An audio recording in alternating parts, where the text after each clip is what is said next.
Today. I showed you that Cancer in Iowa report, and I have the pleasure of introducing our next two speakers, one of whom is very, very much responsible for that report in partnership with her colleagues, and that's Dr. Mary Charlton. Dr. Mary Charlton is an associate professor in epidemiology at the University of Iowa College of Public Health. She is the associate director of the State Health Registry and a faculty advisor to the Population Research Corps at the Holden Comprehensive Cancer Center. In addition to her research on rural versus urban cancer disparities, she serves on the Iowa Cancer Consortium's board of directors. Joining Dr. Charlton today will be Megan Wassom. Megan Wassom is a senior biomedical science major at Buena Vista University in Storm Lake, Iowa. She is also a certified surgical technologist. She plans to attend PA school next year and work as a surgical physician's assistant. Last year, she was accepted for the undergraduate Rural Medicine Education Development Internship Program, where she shadowed Storm Lake physicians for 3 weeks at Buena Vista Regional Medical Center. It was during this internship that she was introduced to the idea of performing an HPV vaccination research project in Storm Lake. So if you will all welcome, maybe through the chat box, Dr. Mary Charlton and Megan Wassom. Thank you very much, Kelly. Can you hear me okay? And are my slides on, do you see my slides on the computer? Okay. Yes, we see you and your slides. Is it like the full screen slide, or is it part of a screen slide with next slides on the side? It is the latter. Okay. I don't, of course I picked today, maybe there, maybe I can do that. Does that look a little bit better? I picked today to add screens so I can have more screens on my workstation, and now I don't know what any screen does or what where I'm putting anything. Do you see that okay? It looks the same, but it's very visible, so it works this way. Okay, and do you see me here when I move it around? Cursor? Do you see that at all? I do not. Oh, there it is. Do you see it now? Okay. Okay, so now I see what screen I'm showing. And you don't see my head, right? We see you talking, but in a separate screen. Okay. All right. Okay. Sorry about all that, but like I said, I picked a really bad day to futz around with my screens. So it looks good, Mary. Okay, great. So I'm really excited today to be talking about the impact of rurality across the cancer care continuum. As Kelly said, I'm the Associate Director of the Iowa Cancer Registry. I'm also an Associate Professor in the Department of Epidemiology, which now everybody knows what epidemiology is. I think after this COVID experience, although I have to say it's kind of an odd time to be a cancer epidemiologist, because I feel like people think I should know a lot more than I actually do about COVID-19. But I'm really excited to talk about rurality. It's something I'm pretty passionate about, rurality as a disparity in the context of cancer. So I'm going to try and go through my slides a little bit quickly so we make sure to have time for Megan, who Megan Wassom from Buena Vista University, one of our partners in a rural cancer project. Okay, so hopefully, let's see, is that, tell me if my slides aren't saying what it sounds like I think they're saying. I'm going to talk about rurality as a disparity. There's a large amount of literature about cancer care and other types of disparities like race-based disparities, but the existing literature describing rural disparities is a little less common, but it is growing quite a bit. Okay. Seems like I have to change these in 2 places, so sorry about this. So I'm going to talk about what rural means in different parts of the US, because I want one takeaway to be that rural, when you hear studies about rural, that doesn't mean the same thing in all the different areas of the United States. And talk about how rurality is associated with cancer prevention, screening, and treatment, and discuss efforts to improve access to quality cancer control and prevention in rural communities. Okay, so what does it mean to be rural?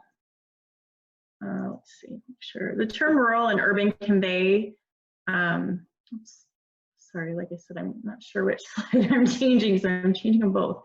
The terms rural and urban convey distinct impressions to everyone, but each individual impression may be different. So everybody has an idea of what they think rural is, but there's not always consistent views on exactly the definition of rural. I like this quote that one thing, however, is certain, and that is these terms are at opposite ends of a common scale, and that no line of sharp demarcation can be struck through it, dividing justly that which is rural from that which is urban.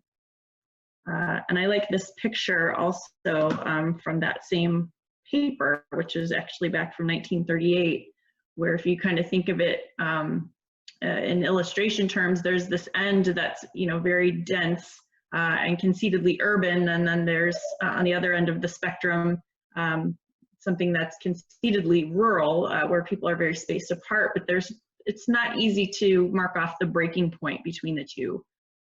So that's another challenge in the rural disparity literature, is that people often use a lot of different definitions and things like that.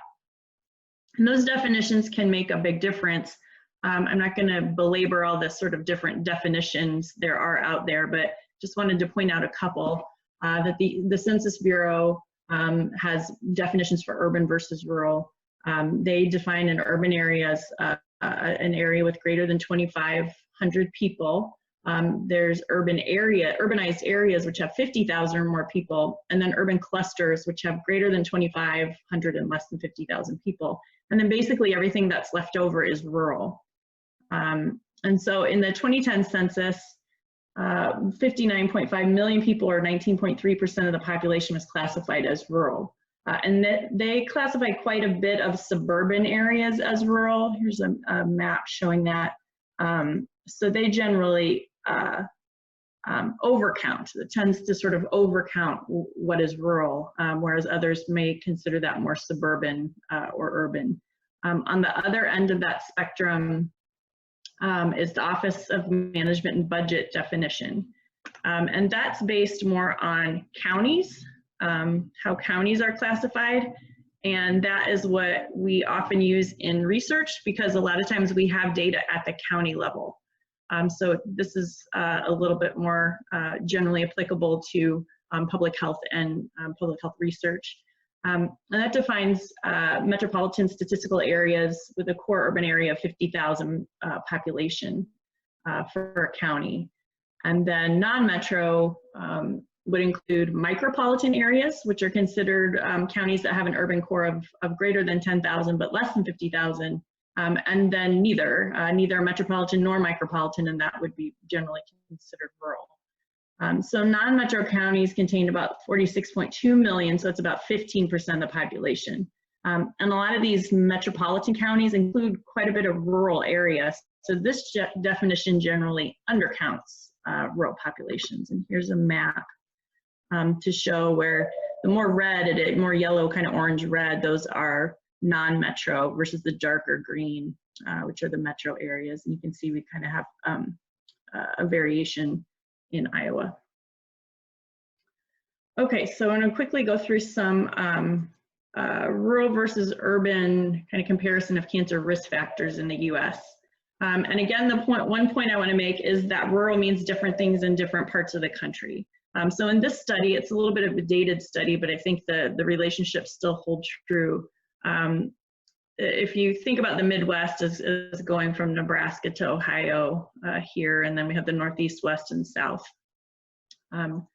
So if we look at the makeup of rural populations, or of populations in general in these different areas, you can see that in the Midwest, we're in the middle, and the green is large urban going up to more rural up in the purple. So you can see the Midwest as a whole has more red and purple in general than the other areas. So we do have quite a few people categorized as rural. And in Iowa, that red would be pulled down a little bit more, closer to 60%. Where in other areas, as you'd expect in the Northeast, it's kind of mostly urban. But when we look at the racial ethnic makeup of rural areas, that's another major difference there. If you look in the Midwest, you can see, so just to orient everybody to this graph, A is the most urban and E is the most rural as you work your way from left to right. And in the Midwest here, the blue represents white, red represents black, and the orange, for example, represents Hispanics. There's some different races in here. And you can see our biggest diversity in the Midwest is in the most urban areas. And as we move to the right, to the more rural areas, you see they get real squished down there into a small proportion. And that's not the case. That's in contrast to places like the South, where certainly the diversity is generally always greatest in the most urban areas. But you can see as you move to the right, there's still a pretty large band of red representing African Americans, and still a sizable band of orange with the Hispanic population. If you move over to the west, you can see that you know, they have a larger band, obviously, of American Indians and Hispanics in their rural areas. So the makeup is very different. When you're talking about the Midwest versus the South, for example, rural doesn't quite have the same makeup in the different places. And just to kind of hammer this point home through some graphs here, let's see. As you look here again, A is the most urban, E is the most rural. So as you move right to left, you go from most urban to most rural. And this is percent, and this one is percent of population 65 years of age and older by region. So all the regions here have a pretty similar pattern as you get more rural, the populations get older. When we look at something like poverty, sorry, I'm trying to get my other screen here. We look at something like poverty, a little bit different patterns, and this is what another major point I want to make about the Midwest here.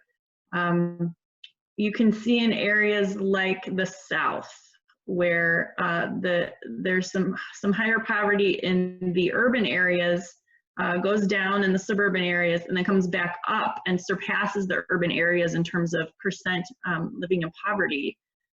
And in contrast, in the Midwest, we have most of our poverty concentrated in urban areas, goes down in suburban areas, and then it's just right in between in our rural areas, and there's not a lot of difference there. So whereas in other regions of the world, people may associate rurality with poverty quite strongly, it's a different relationship that we have in the Midwest and in Iowa, where certainly there's maybe some more wealth and more poverty depending on the urban or suburban areas, but the poverty is not the highest as it is in the South. So that's important to keep in mind when we're thinking about cancer disparities. When we look at cigarette smoking, you can see in just about every region as you move to the right, the smoking rates go up. This is among adolescents aged 12 to 17. So similar patterns in those. When we look at adult smoking by male-female status, you can see again as you move to the more rural areas, generally the smoking rates tend to go up for both females. Okay, sorry. Then when we get to obesity, again, as you move to the rural area, more rural, that tends to go up a bit in both males and females, with a kind of interesting pattern in the West. But as far as in the Midwest, it's greatest in the more rural areas. I'm sorry, that was physical inactivity that we're talking about now. Sorry, I can't get my other screen. I wish I knew which screen everybody was seeing, and then I wouldn't have to worry about it. But okay, so and physical activity is kind of interesting. It's got different relationships in each region, but you can see that the most urban areas in the Midwest have sort of this lower level of inactivity, and it gets even lower in the suburban areas, and then it gets increasingly higher as you move more rural. which is interesting. That's just kind of opposite of what's happening in the Northeast region. And there's some little patterns, not too much difference between males and females. And then this is no surprise to anybody that as you move to the more rural end of things, there are far fewer physicians of really any kind. Those tend to go down quite a bit between just all physicians is this orange line, and other specialists is this kind of turquoise line. Pretty much everything decreases as you get more rural. When we look at kind of other breakdowns, we think, well, maybe it differs by, maybe that relationship differs by age or gender or race, if you kind of break them across some variables. But as you can see, pretty much across any age range, any gender or race, in general, when we're looking at obesity, rural or non-metropolitan has higher rates of obesity compared to urban. And when we look at things like percent of males and females that received HPV vaccinations, let's see if I can get this other screen to change. As you get more rural, the rates go down for both, or for all the one shot versus 2 shots versus date with vaccinations. So more specifically on Iowa now here for a moment. And this table here, and some of these numbers are not, they're not the most recent. They're not always the most recent types of rates you can get from BRFSS, but sometimes we have to rely on a little bit older years to be able to do that urban-rural breakdown, because it's not quite as easy. So I wish I could have the most up-to-date rates broken down by urban versus rural, but maybe you can just kind of focus on the patterns and relationships here.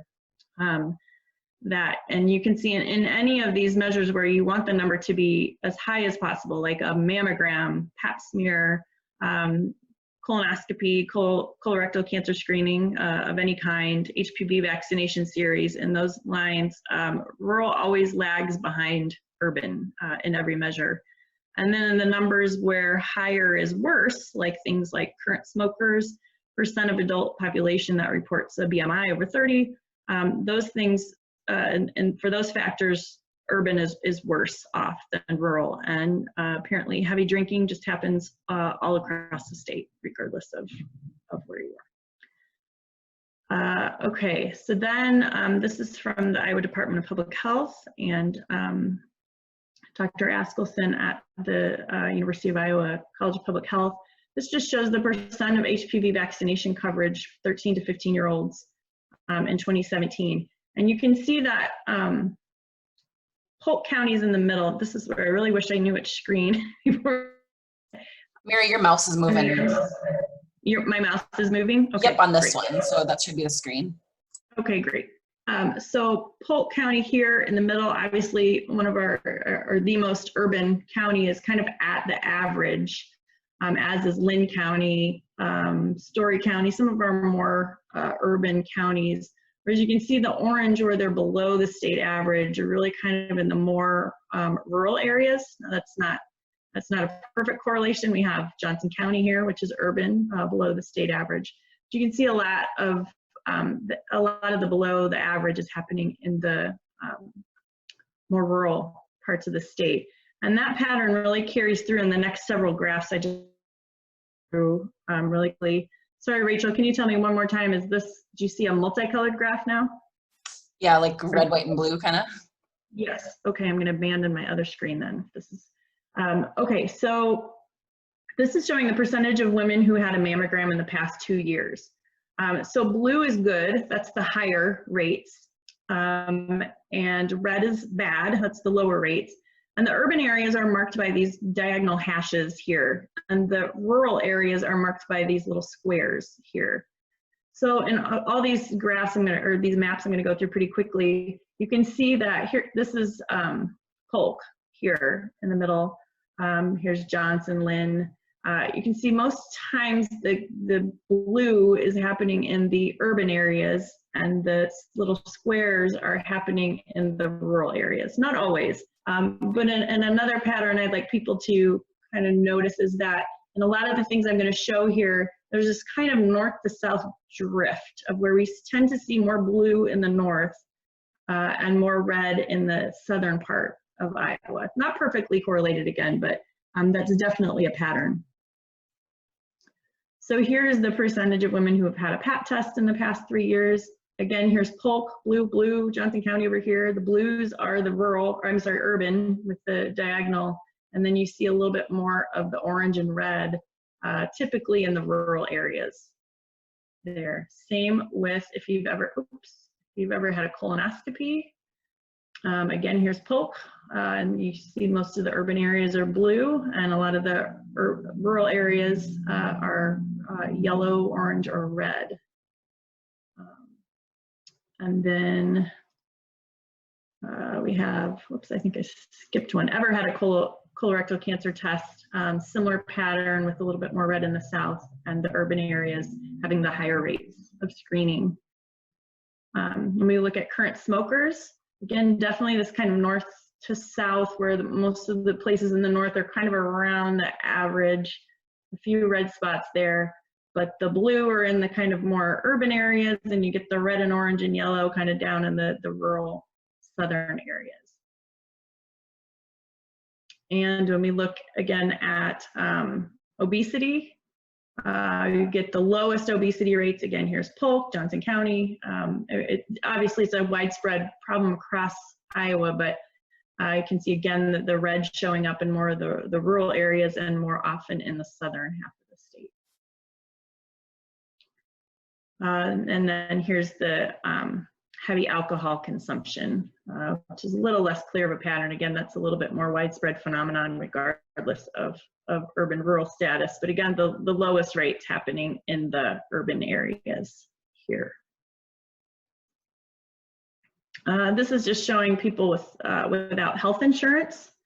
So again, a little bit more in the urban areas, but in general Iowa, in the past, again, these are years past here, and certainly not current times, where most had some sort of coverage. You can see a few areas in the south and around the state where it's a higher rate of lack of health insurance.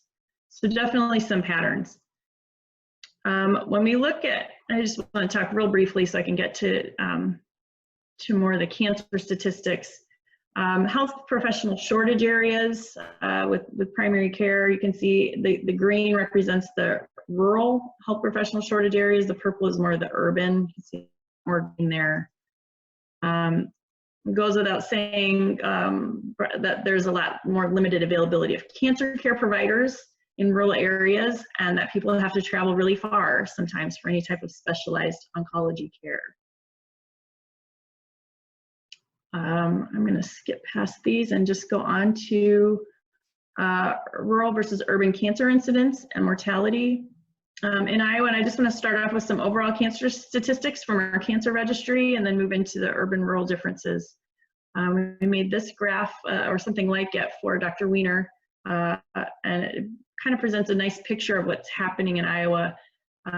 These are kind of the big four cancers, we call them: breast, lung, prostate, and colorectal. The blue bars represent incidence and trends in incidence. So you can see something like breast cancer is kind of bumping around here, but not really going up or down in any consistent pattern. Whereas you can see that lung cancer over the years is declining, as is prostate, and which is generally because we stopped testing for it with PSA. But something like lung cancer and colorectal cancer, those are real declines thanks to tobacco cessation and smoking policies and colorectal cancer screening. The red represents mortality rates. So you can see that's great. Mortality rates are all as in colorectal cancer. But you can see in some of these cancers like pancreatic cancer and brain cancer, the red almost totally eclipses the blue, meaning that it has a very high mortality. And as you can see in pancreas, it's going up a little bit, which is further shown in the next graph, which is just, these are the trends or annual percentage rate differences. in the different types of cancers. You can see pancreatic cancer is really the only one, thankfully, where mortality is going up. That's the red bar. Again, incidence is blue. So most things, mortality is going down. If we compare urban to rural, we have a slight increase among all rural counties. The incidence is increasing slightly, whereas in urban counties, it's decreasing at about 3.8% per year. So they're on a little bit different trends, unfortunately. And I'm unable to break down a lot of the numbers for this presentation by race. I just wanted to point out that as I showed in that bar graph earlier, the diversity in races tend to go way down in the rural areas. And to begin with, this is our case count at the Iowa Cancer Registry for 2 years. And so you can see the vast differences in how small the numbers get with some of the other races. So unfortunately, that's why I was not able to break this down much more. But I want to wrap up here quickly so that Megan can talk about our project, but I did want to call your attention to that we have Iowa Cancer Maps on our website, where we also keep our Iowa Cancer Report.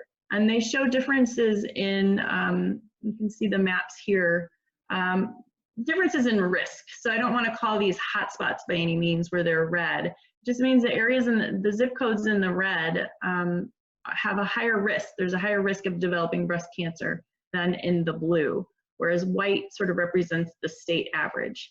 So you can see in something like breast cancer incidence, it looks to be higher in those urban areas. Here's Polk or Des Moines, and here's Iowa City and Cedar Rapids, Quad Cities. But then when you look over at mortality, you can see actually it sort of drifts that the mortality appears to be worse again in the South.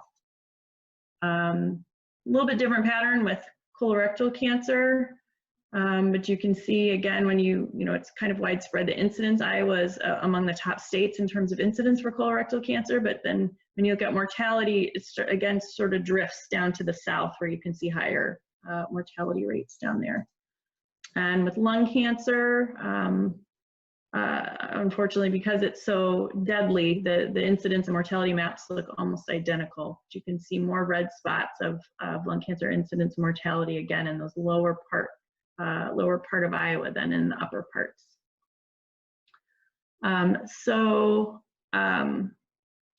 One more graph before I turn it over to Megan. I just wanted to show that when we look at cancer incidence and rurality in Iowa specifically, again, there's males, rural males tend to have a little bit higher cancer incidence than urban males. Females, it's the other way around, but they're all very close. Just sort of depends on the cancer. Colorectal cancer is a little bit higher in rural areas. Oral cavity and pharynx cancer are higher generally in rural areas, and that is again not helped by those lower HPV vaccination rates in the rural areas. And it's a little bit difficult. I wasn't able to break down mortality as easily. Our tools don't let us do that. To do kind of a special project to do that. But our mortality is a little bit higher in rural areas than it is in urban areas of Iowa. Just to recap some of the rural disparities that I was able to talk about, the impact of rurality varies by geographic region. Rural populations have several demographic and behavioral risk factors that can put them at higher risk for some cancers compared to urban populations. And studies have shown that cancers with modifiable risks like tobacco, HPV, and screening were higher in rural compared to urban areas. And while overall cancer incidence is typically higher in urban areas, overall cancer mortality is typically higher in rural areas. And again, rural populations face several access barriers to care. So we embarked a couple of years ago on a project in collaboration with the Iowa Cancer Consortium to advance rural cancer control capacity. And so we wanted to build the capacity for cancer prevention and control research and projects and evidence-based programs focused on underserved populations in rural communities. So we conducted interviews with representatives from 6 critical access hospitals. I'll show you a map of those in just a moment to understand their prevention and control priorities and determine the capacity of these critical access hospitals to conduct cancer prevention and control projects and identify barriers, resources, and technical assistance needs.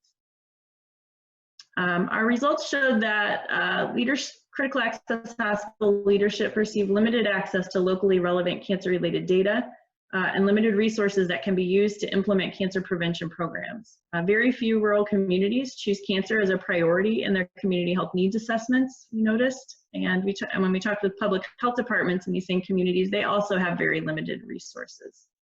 But one thing we learned through some of our interviews, and thankfully we talked with some faculty from Buena Vista University up in Storm Lake, which was one of our sites here, we realized that a lot of these places with critical access hospitals, which are represented by the triangles here, they're often located near a small liberal arts college, a community college. You know, we have a lot of universities and colleges throughout the state, and oftentimes there's students there who are really eager to get involved in public health projects. Maybe some of the students, like Megan, who's about to talk, is a pre-medicine student. And so having some project-based experience could help with medical school applications and things like that. So we thought it might be a great partnership to involve people from the community, students from the community project. Megan is going to talk about the project that we worked on together up in Storm Lake. So now with that, I'm going to stop sharing. And then, Megan, do you want me to pull up your slides, or Tessa, do you have those? Ready to go. Megan, do you want me to go ahead and share them for you? Sure, you can. Whatever works. Anna as well. Whatever works. If you've got, let you share them. That way you can roll through them easier. Yep. And while Megan's pulling those up, we were just really fortunate to find her, and she's been a great partner and can tell you the story of it. This is a project that I can say with 100% certainty would not have worked if we at the University of Iowa had tried to conduct it with our own staff and students. So go ahead, Megan. All right. So everybody can see the screen. All right, the PowerPoint slide. Yes. Yep. All right. Well, first of all, thank you, Mary, for bringing me into this project, and thank you for the work that you're doing. So the title of my project was HPV vaccination in BV County, and these are some barriers and challenges that we faced.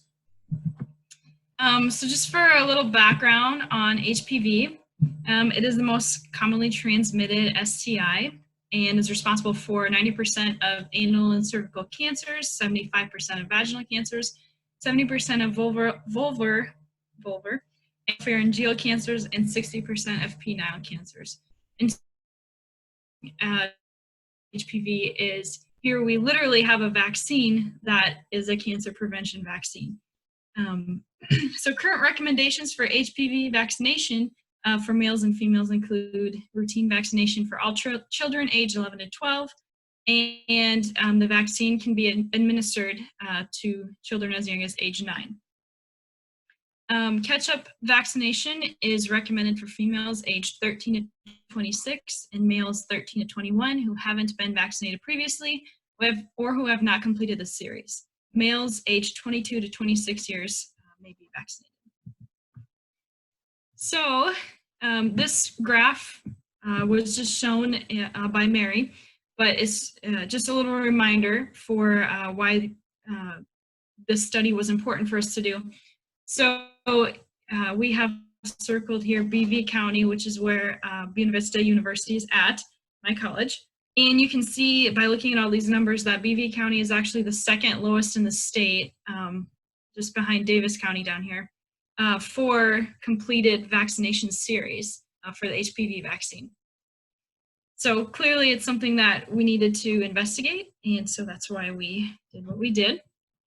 And so here's some data showing the HPV vaccination rates compared with other recommended vaccines. So we've got it compared here with meningococcal and then the Tdap series. So as you can see, compared with the other two vaccines given commonly in this age range, HPV is significantly lower than the other two.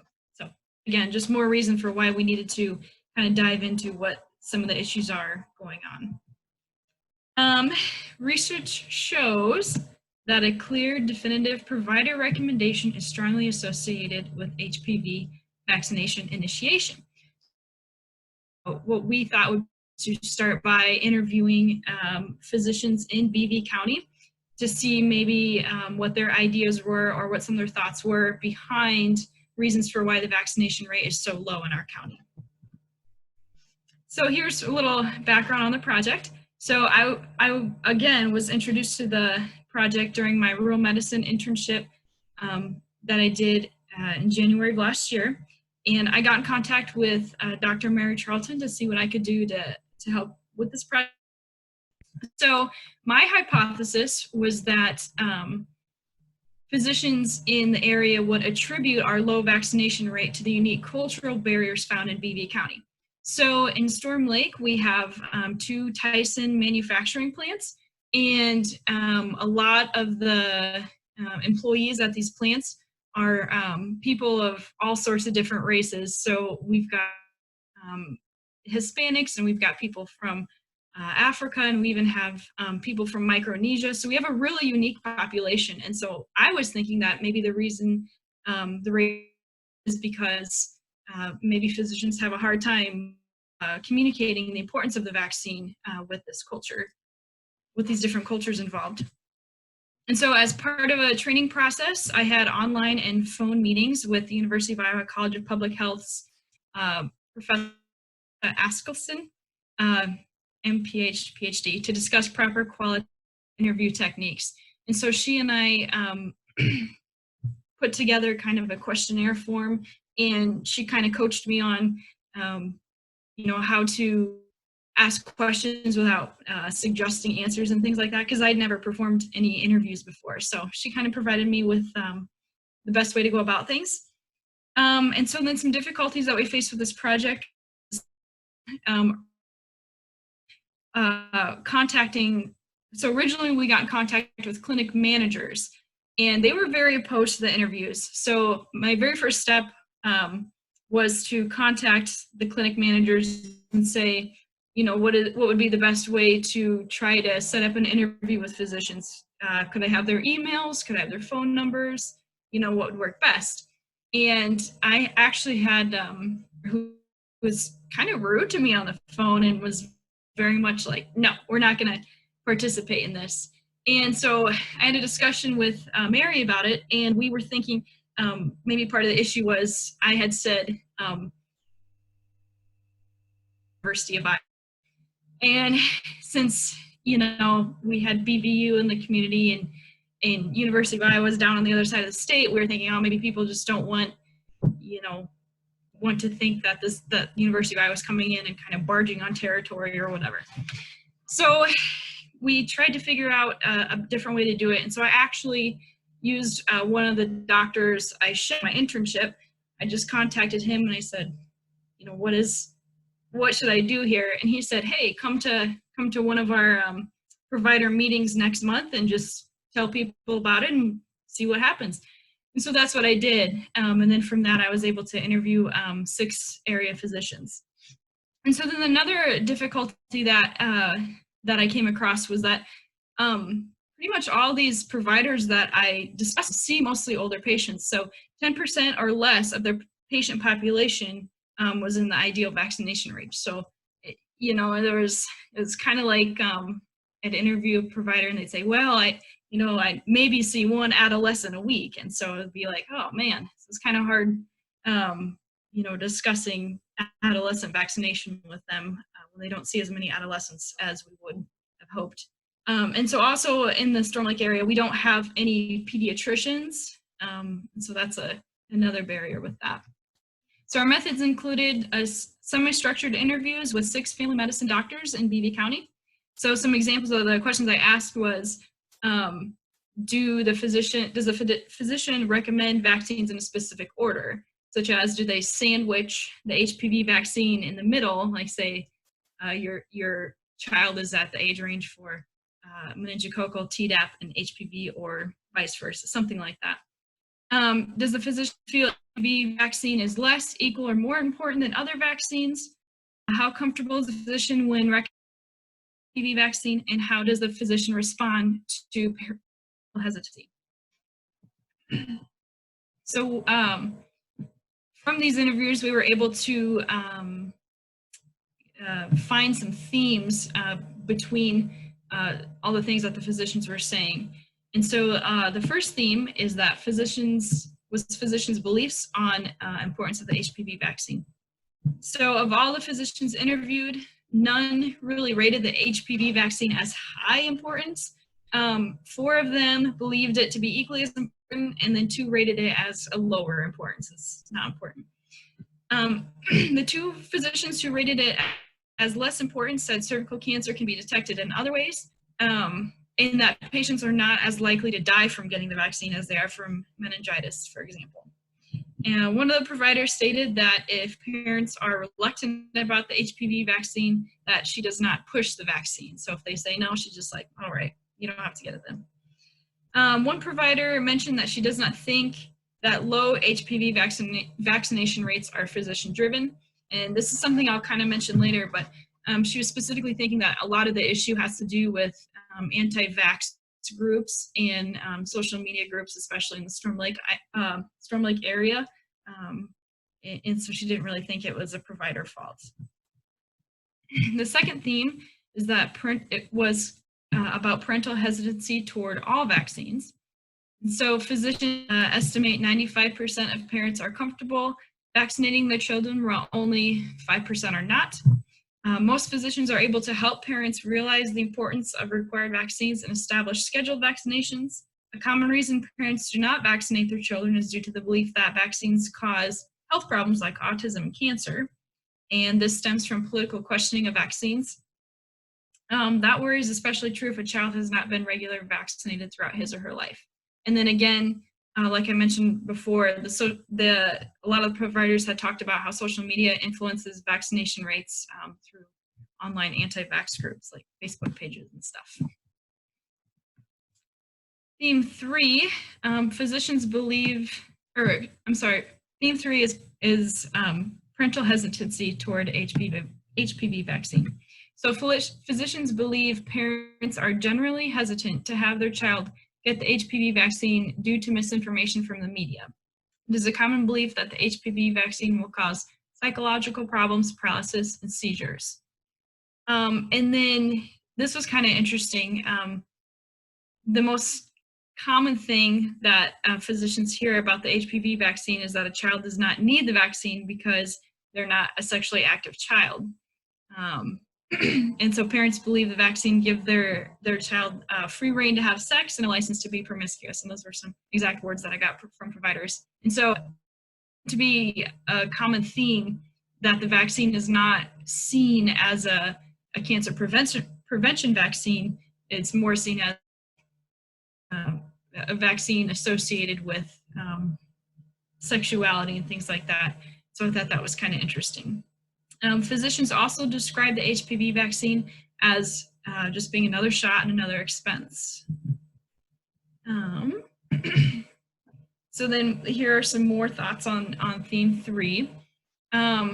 So one of the things that I found most interesting was that a lot of physicians agreed that Latino and immigrant families are more likely to vaccinate their children than their Caucasian counterparts. And so when I first had a physician comment on that, I said, really, my hypothesis was that this would be a huge barrier. And they said, no, that a lot of these multicultural families are more trusting of their physicians because, they might have a sense of not knowing better or something like that. And so they have a lot of trust in what their physician says. And so if their physician is saying, we recommend this vaccine, they were more likely to get it. So I thought that was pretty interesting. Families on Medicaid are typically more willing to get the HPV vaccine. More educated and religious parents are less likely to accept the HPV vaccine. And one physician estimated about 60% of his patients are in favor of the vaccine, while the other 40% are not. Theme 4 was physician beliefs on HPV vaccination groups. So the HPV vaccine is not required for school enrollment. required vaccines have a much higher completion rate in comparison with the low HPV vaccination rates. In Iowa, student athletes can obtain sports physical chiropractor, and this presents gaps or missed opportunities for physicians to recommend the HPV vaccine. So that was not something I'd ever considered prior to doing this interview process. But a lot of the physicians were saying that, you know, they'll see a patient as a child,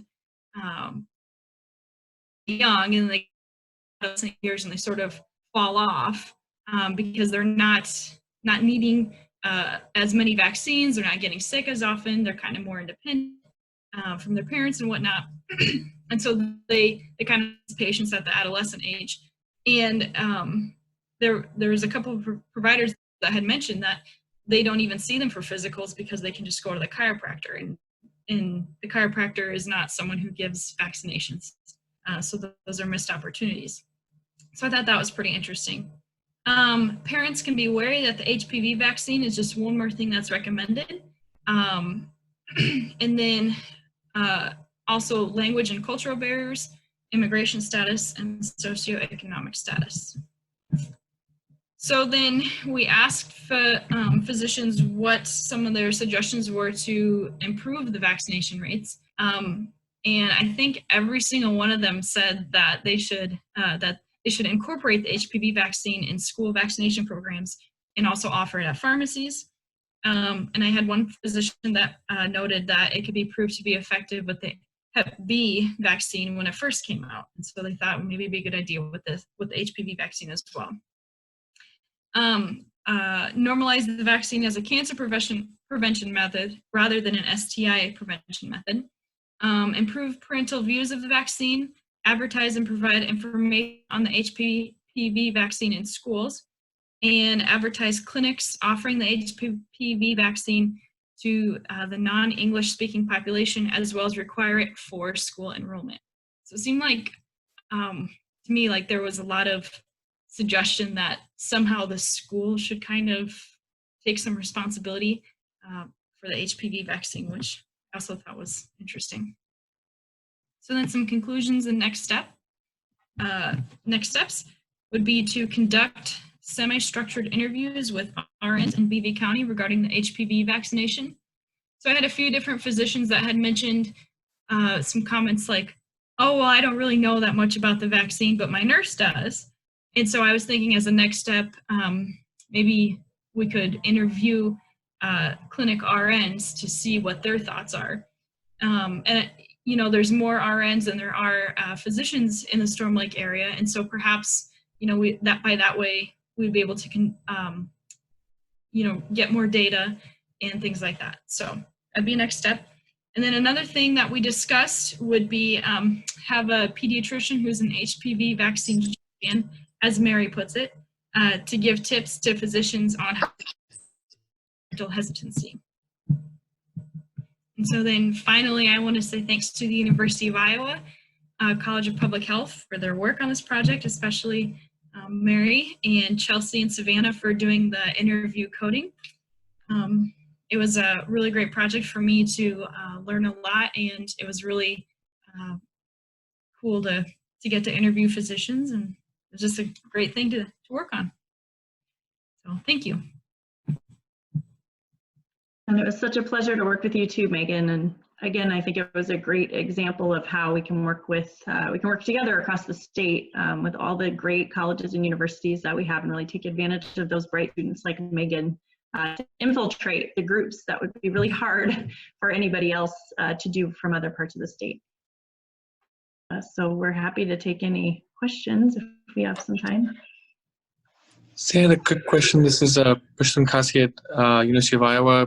Any thoughts on the pancreas mortality? You said it's increasing, which is hard to imagine because with better care and diagnostics and genetics and better surgery, I would imagine the numbers are probably being assigned more probably as pancreas cancer or being diagnosed better. But overall, the mortality trends and what we know of about the care has improved, or at least that's what our hope is. Right. Thoughts well, on unfortunately, incidence is also increasing. So as new cases increase, even if treatment gets a little bit better and extends people's lives a little bit more, as long as the incidence increases and we're not really impacting the cure rate at a real high level, it's kind of hard to turn those trends around sometimes. So no, but that's one that we've kept an eye on, because it really started low, and just over the years that I've been working with the registry, every year it creeps up a little bit more, a little bit more, a little bit more.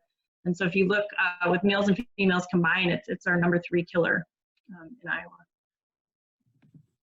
I think it also, it doesn't have a screening test. There's no, it's hard to prevent. We don't exactly know what causes it. So that makes it harder to impact the incidence. And one probably unrelated thought would be, since June of last year, they've implemented universal testing and screening for anybody diagnosed with pancreas cancer to get the breast cancer gene testing, which is upwards of anywhere between 5 to 15%.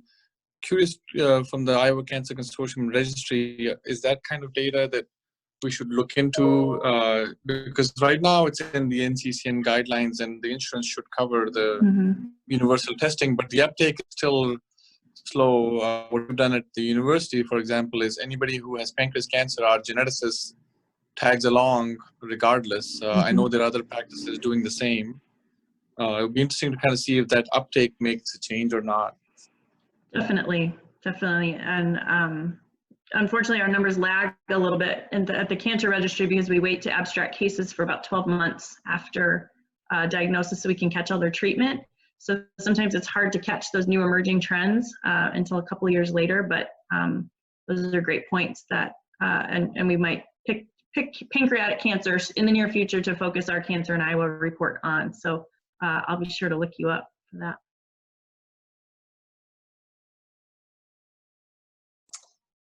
Thank you so much to you both. Are there any other questions? Feel free to unmute if you have a question or type it in the chat box.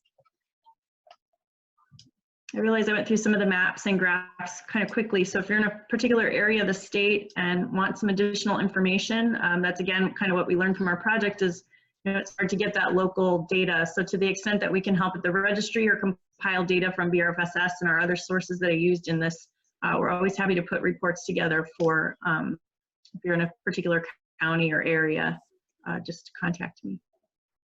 Mary and Megan, is it okay if we share your email addresses in the chat box? Sure. Yep. Great. And I think Tessa has our slides, and she's welcome to share those. I didn't get through all of mine, but happy to talk further about any of the ones I didn't get to, or any questions about the ones that I did get to, but if there's additional questions. Wonderful. Thanks so much. Thanks to you both. All right, if you have more questions, feel free to type them in the chat box, and if we run out of time here, we will connect you with our speakers and can make sure to get your questions answered.